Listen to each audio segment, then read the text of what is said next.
Color House. Nagpultot ako ngayon ng isda. Ano sa tawagan sa yung isda ito? Basta timbungan siya. Partner ko po mamaya sa aking kulay. At ito po ang lunch for today. At meron pa po siya dito. Ang lalaki niya.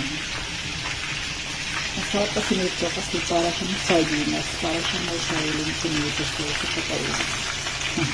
Basta masarap siya. I like this special. Have a lunch everyone. Guys, ano po alam nyo today? Ayan, balik na rin natin sa baita.